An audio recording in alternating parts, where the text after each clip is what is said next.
Presented by Magahiya music. जन जन का कल्याण करेंगे, कभी ना ये विश्राम करेंगे। जन जन का कल्याण करेंगे, कभी ना ये विश्राम करेंगे। क्योंकि सत्ता नहीं, परिवर्तन चाहिए। मुद्दा नहीं, विकास चाहिए। ना फूलों का हार चाहिए, ना तालियों की बौछार चाहिए। जी हाँ दोस्तों, याद रखें, नगर पंचायत डोभी उप मुखिया पार्षद पद के लिए सहयोग कर्मठ, शिक्षित, जुझारू एवं लोकप्रिय समाज सेवी महिला उम्मीदवार सुनीता देवी को क्रम संख्या 8 पानी के जहाज छाप पर बटन दबा की भारी बहुमत से विजय बनाना है।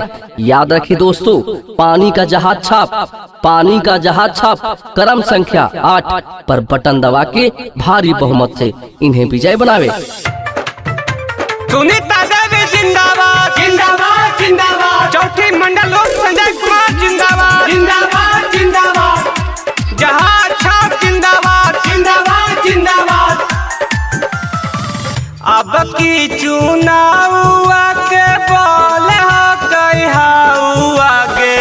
अब की चुनाव के बोले हो गई आगे। सुनीता दीदी के अब की जीतई हागे चाची।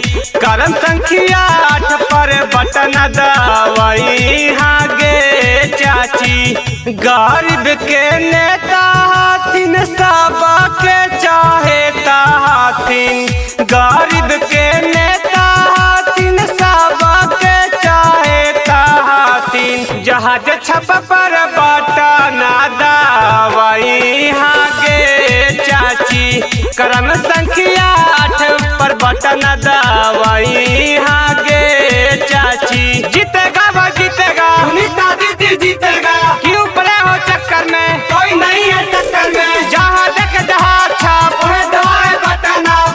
जी हाँ दोस्तों, झांसा में नहीं आना है और अब की नगर पंचायत डोभी से सुनीता देवी को जिताना है। जी हाँ चाची काकी, पढ़ने के जहाज छाप क्रम संख्या 8 पर बटन दबा दिया हूँ। नल गली रोड बन तो इंदिरा आवास मिल तो। नल गली रोड बन तो इंदिरा आवास मिल तो। जहाज छप पर बटन दबाई हागे चाची। सुनीता दीदी के अब की जीतई हागे बहिनी। नगर पंचायत डोभी से खाड़ हाथिन सुनीता दीदी। नगर पंचायत डोभी से खाड़ हाथिन सुनीता दीदी। करथुना चारों ओर विकास गे चाची। नहीं के अब की जीतई हागे चाची। बहुतों को देखा है पारा पारी, अब की है सुनीता दीदी की बारी। तो आप लोग वोट करिए और विकास का काम हमारे सुनीता दीदी करेंगे, क्योंकि विकास का दूसरा नाम सुनीता दीदी है। तो याद रखे हुए चाची, क्रम संख्या 8 पानी के जहाज छाप पर बटन दबा के नगर पंचायत डोभी से उप मुखिया पार्षद बनावेला इनका भूलिया ना चाची।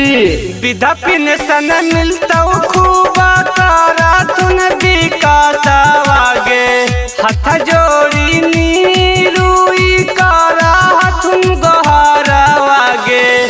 नहीं के अब की जीतई हागे चाची। 8 नंबर बटन दबाई हागे चाची। हाथुन सुनीता दीदी शिक्षित उम्मीदवार आगे। सबका से नेक ना कर विचार आगे। नहीं के अब की जीतई हागे दीदी। क्रम संख्या 8 पर बटन दबाई हागे चाची। सुनीता देवी जिंदाबाद जिंदाबाद जिंदाबाद। चौथी मंडल लोक संजय कुमार जिंदाबाद जिंदाबाद जिंदाबाद। जहाज छाप जिंदाबाद जिंदाबाद जिंदाबाद। जीतेगा वो जीतेगा, सुनीता दीदी जीतेगा। क्यों पड़े हो चक्कर में, कोई नहीं है टक्कर।